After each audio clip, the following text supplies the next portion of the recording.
I don't think that I realized how much the role of neuroscience would affect the future of conceptual writing. And it was a delight to see in both James's talk and certainly Craig in your talk, and even to connect it to Christian's work that is on view on the second floor, Protein 13, that this is in one sense the future of conceptual writing. If you guys could maybe elaborate a little bit on that. Should we give them the mic? Can we pass this one down? Can you pass that one? Well, I think for me, sort of discussing neuroscience, well, I don't know what the future is really. I can't really say, to be honest. But for me, I brought neuroscience into it because there's a lot of neuroscientists working on earworms right now, and that seemed to be the most appropriate thing to relate back to these sort of questions I've been asking about the sort of conceptual space, or the role that poetry or art making can be, or how poetry or art could be distributed into this sort of conceptual space in the brain. I don't know that neuroscientists will ever really find that space where the earworm resides. I'd be kind of curious.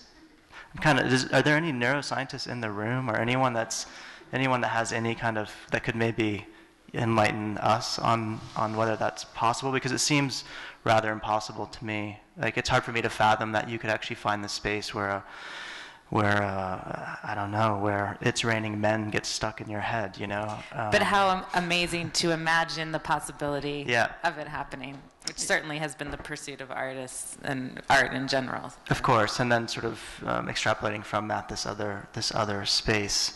Do you have anything to add to that, Craig? Yeah, actually. I mean, I think in my reference it's uninteresting because it's just a solution to a practical, personal problem. But for the poetry side of things, and I think this goes back to Nick's talk, is that it's not neuroscience in particular, but that it's interesting to think of a world in which the skills for poets are going to be skills like manipulating MP3 files or writing Perl scripts, and are going to look a lot different than what we imagined that poets needed to have, or that. Who's the guy? Who's the guy you erased? Andrew Motion? Andrew Motion. Andrew, you know, the sensitivity, time in a garret attic are the requirements for poets, but they might be funding that lets them work with MRI scanners or something instead. Terrific. Nick, did you want to? I know nothing about science, so I can't speak to that. But I mean, someone like John Roberts, I would say, figures this out. And when it's about dialectics of reskilling, and that is what history would prove, that if you just keep doing the same stuff, you keep making the same stuff. So the skills bases change really intensely at times of epochal change, and that's fundamentally what's happening under the surface of life, even if it doesn't look like it on the top, in sort of database-driven and network societies. So it's a dialectic of reskilling. Let me walk back here to Julie. For Nick, just curious about the image that you selected for that last piece that you're doing with Rob. Since it seems like the piece has something to do with consumerism, was there a reason why you chose a woman's abdomen as your image?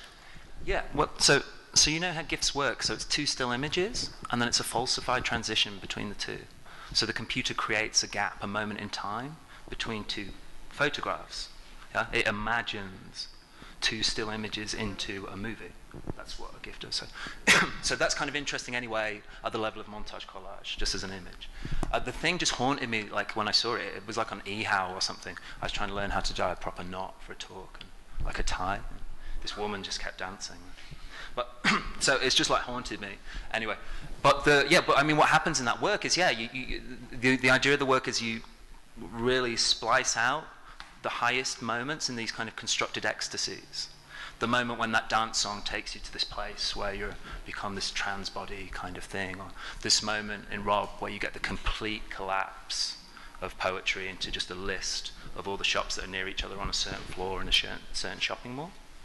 And then in that image, you get this completely impossibly, not only the body movement, but actually like the idea that you could be this size and then this size within 0.2 of a second. Like that impossible incessance. And it's really, I mean, I'm kind of interested in the sort of complete, like really, the consequences of what Lev Manovich was talking about like a decade ago, when he pitched the idea that the way that a database joins things together, the kinds of sequences it can produce, is something that the concept of narrative is incapable of thinking. And so I'm kind of interested in when you can construct stuff through databases that don't even try and do that narrative thing. As to the body, I'm sorry, that just fucking weirds me out. I have a question. Yes. Somewhat of a follow-up, but I'm really interested, Craig, in what you talked about with scalable dimensions.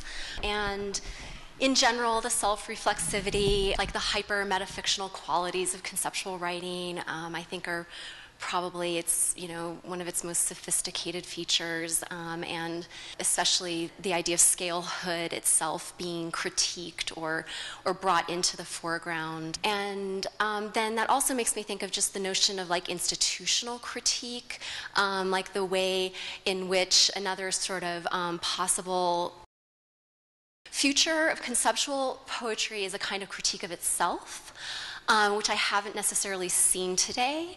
And I think Julie's question was actually sort of asking for somewhat of a critique of the image, like beyond just whether or not it was something that was lovely to look at, but a sort of more critical like view or of the critique of itself. So I guess I'm just interested in that. Like, do you see conceptual poetry critiquing itself, and what would that look like?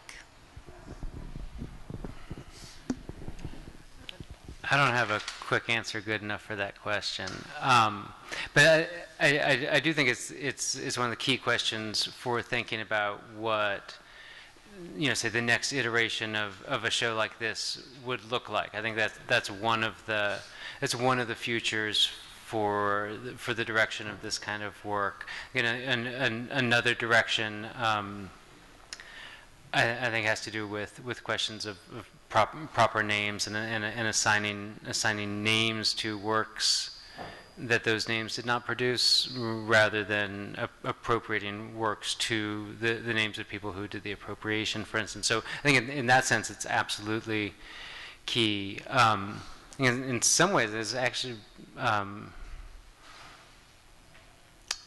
I think this is a question for you, because it's a question about distribution, and I think where I'd start thinking about the answer to the question would be to think about what the institutions are exactly. I don't see conceptual writing taking up the institutional critique legacy very much.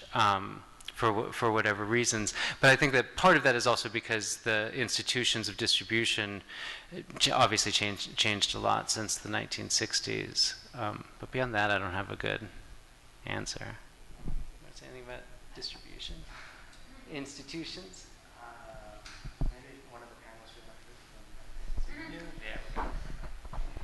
like to. I'm not sure if it would be something more to say, but reverting your question to us into a question back to you.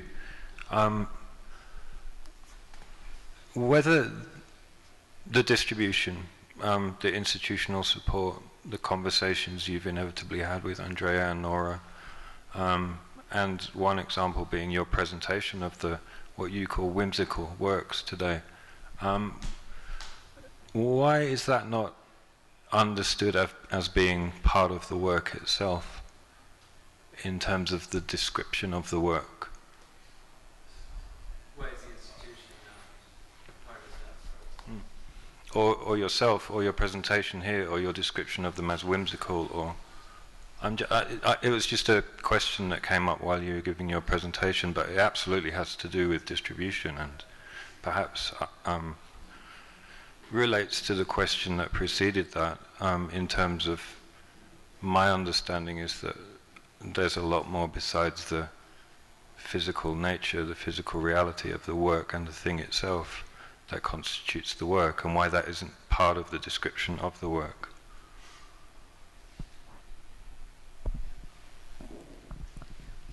I think just for practical reasons, the variables can't be pinned down, but that, I mean, yeah, that it would be.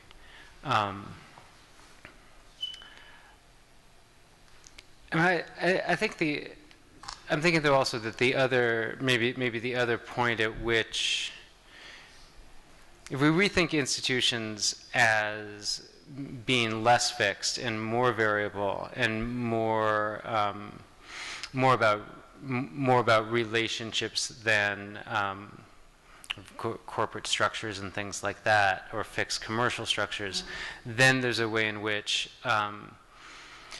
all of the moments of illegibility or unre-narrativizable moments, and just in the works along the back wall there, and lots of the works upstairs, in something like one of the fact poems, where really it's not like you can retell that story. I read this great piece today. It was about carbon-14, H32C7. Right, that level of resistance is also a kind of critique of those institutions, if we rethink institution in those way. But again, I mean, this is the kind of thing I'd need weeks to think about to come up with any good answer.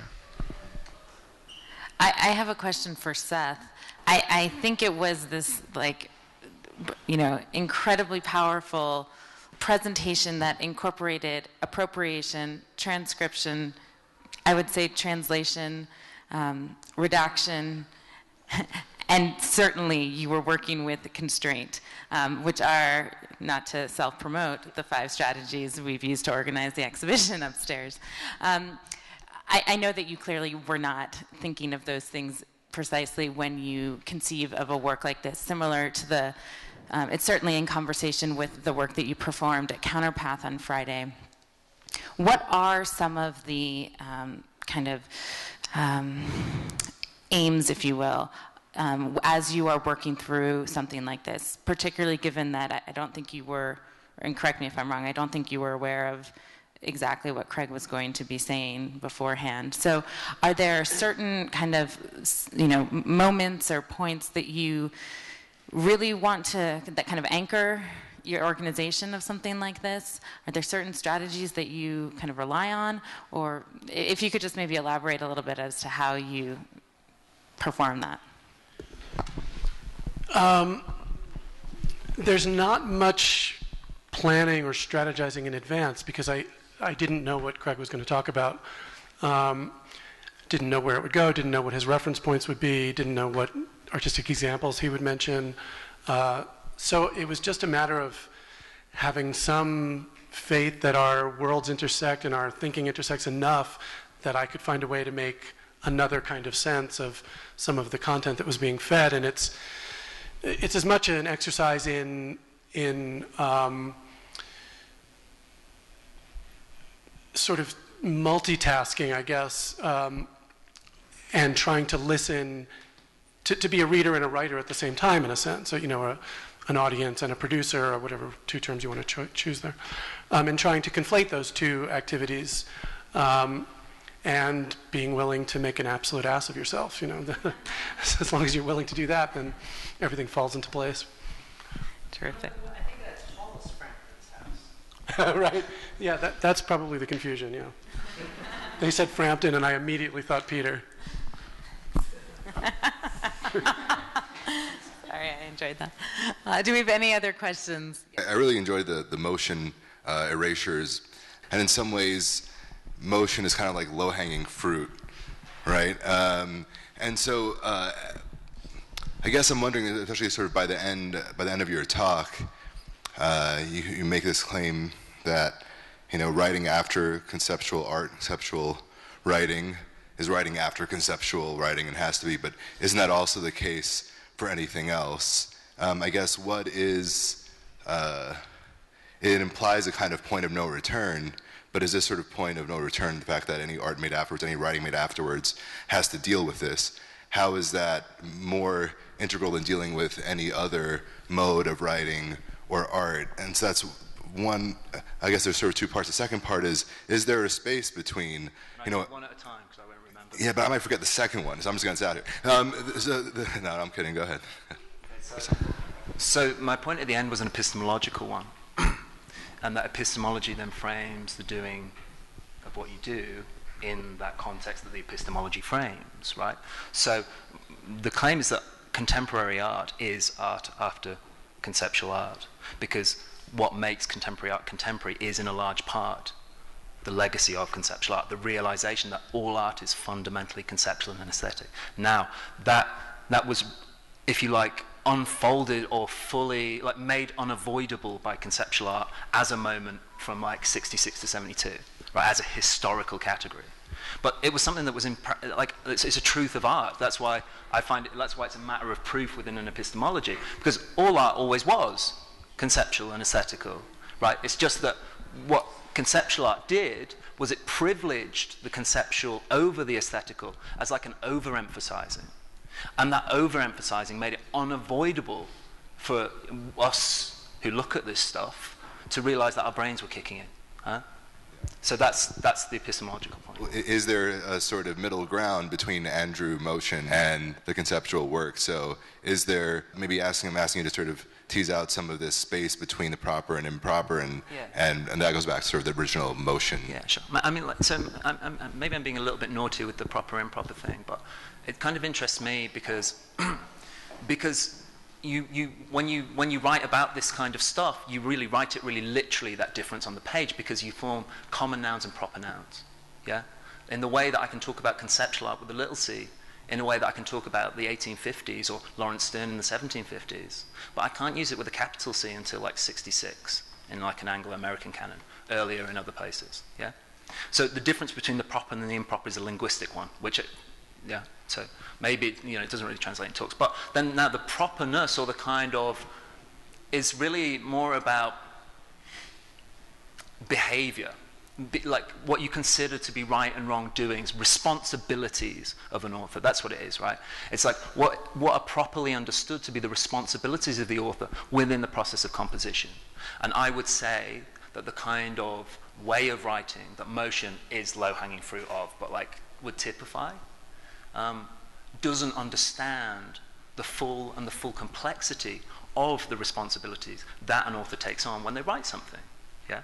And I think that the only domain within which you can understand those full responsibilities ethically and aesthetically is if you understand that what you're really doing is doing something for publication. If you understand what you do within the horizons of the publishable, as Rachel Malik would have it. Right? Now, there's nothing new about that. Now, one of the things I find really curious around the discourse of this sort of stuff is that it's basically what Foucault was saying in the late 60s with the author function. Like, for me, the way I try and sort of figure out what people are doing when they fold some dog-eared book pages and call it writing is I need that conceptual framework of Foucault, because it's really the full coming to bear of what Foucault meant when he said that the author's job was really the author function, right? The status. And that's a question of subject status. It's about authorial subject status. So I'm sure there is middle ground. I'm sure there are really interesting things. It's just that if you to call yourself conceptual writing with a capital C suggests that you're taking up this project of the strong conceptual thing, where you're going to privilege the conceptual over the aesthetic, where you're going to privilege the conceptual over the morphological form, which is exactly what the tactic was in conceptual art.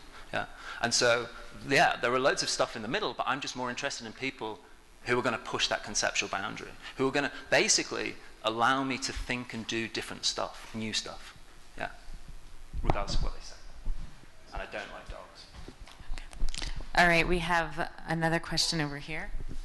I actually don't have a question, I have a comment. This, yes, it's true that there was a historical moment of conceptualism with a capital C in which, if you like to say that the project fails because a pure conceptualism proved to be impossible, but that art since then has understood that everything is conceptual and aesthetic.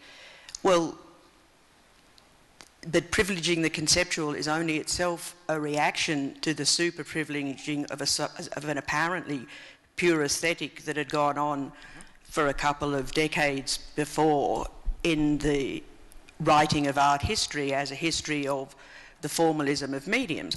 But that was a drop in the bucket in terms of the production of human artefacts, even under the heading of art. That, you know, it's not like people, even Manet understood, who can be seen as the first formalist, if that's the way you want to read it, understood that there were concepts in his painting. I mean, The Last Supper is a painting with some very profound concepts in it. And, you know, it's like the whole formalist history. With Manet, there's a very specific difference, because Manet would think that and when you look at his paintings, you think about the perceptive affect of what's going on. That's different from thinking about the concept. Like, basically, so one of the mistakes in the historicization of conceptual art is a failure to understand the difference between an idea and a concept. They're not the same thing. A concept is a sequence of ideas put to work at something. That's different. So Manet understood how ideas were stimulated by perceptive affect. That's not the same. For me, sorry, I'm just responding. No, that's not the case. Apart from anything else, Manet was certainly dealing with the concepts of the working girl. That is a concept which he put front and centre in the Olympia. The thing that seems to me that's being bracketed out of this conversation is, which kinds of concepts are we talking about? I mean, you say your definition of a concept is a series of ideas. I wasn't quite sure what you said. I mean, I don't actually know what a concept is meant to mean in the context. Does the concept of a working girl, is that a concept that's considered to be conceptual, or is there only certain kinds of concepts that constitute conceptual art? You and I are going to disagree about that, so I think we're going to have one other question, if there's one final question. Hi, Carmen. Thanks. Hi there. This is a question for everybody, I guess, on the panel about the nature of speaking publicly on a panel and presenting your work.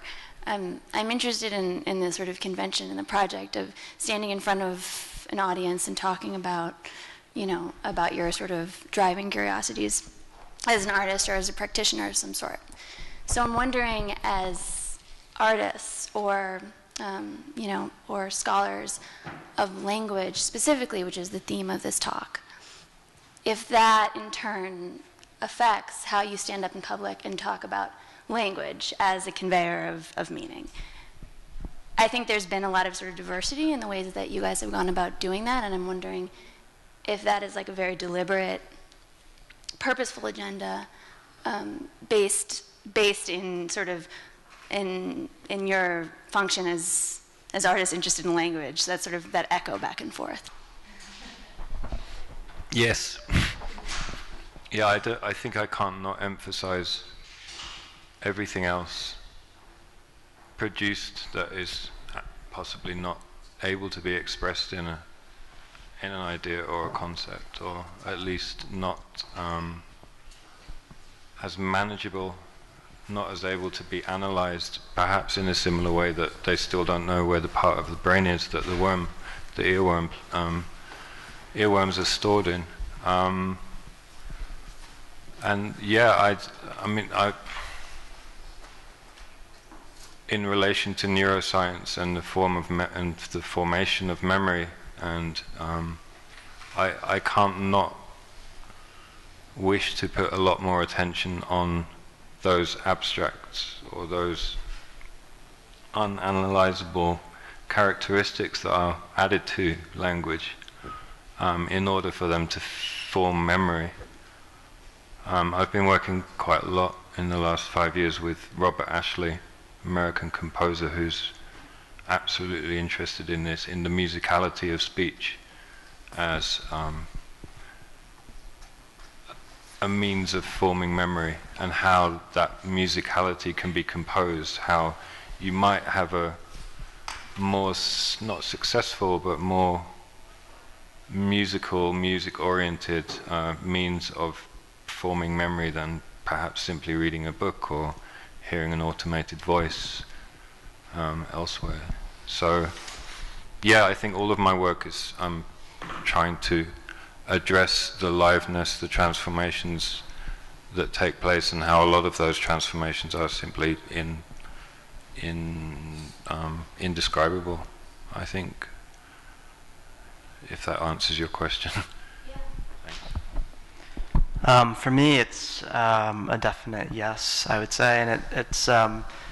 I started doing these talks about 5-6 years ago, I guess, and when I first got asked to do one, I thought about it a lot, and I have much more of an experience as an audience member than I do as a performer, as a speaker, or anything like that.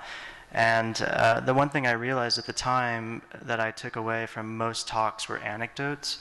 And so the series of talks that I began around that time were called Inventory Arousal, and they're essentially just a series of anecdotes relating back to different things I had been working on, or artists I'd been working with as a publisher, or different parts of my sort of practice,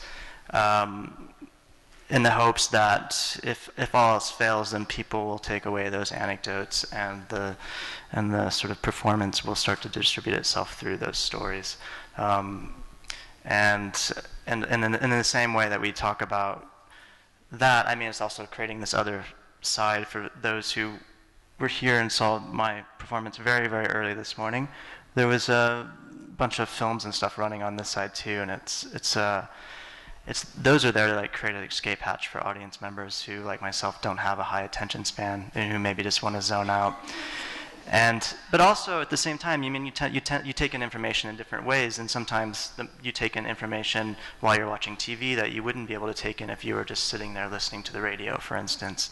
So it's an attempt to sort of transmit on these different levels in a way that replicate how we take in information in everyday life. So I don't have anything better than that. Okay. I also wanted to add that I find the human body as a document extremely important, an extremely relevant form of documentation, and sometimes that goes undervalued or underrepresented. Great. Well, I want to thank our amazing, wonderful, brilliant, generous, so stimulating and thoughtful panel of participants, performers, presenters, artists, writers. I don't think we have any, I mean, there are many more labels I could throw at you, but we don't have any more time. And I want to thank our audience for being here. Thank you all.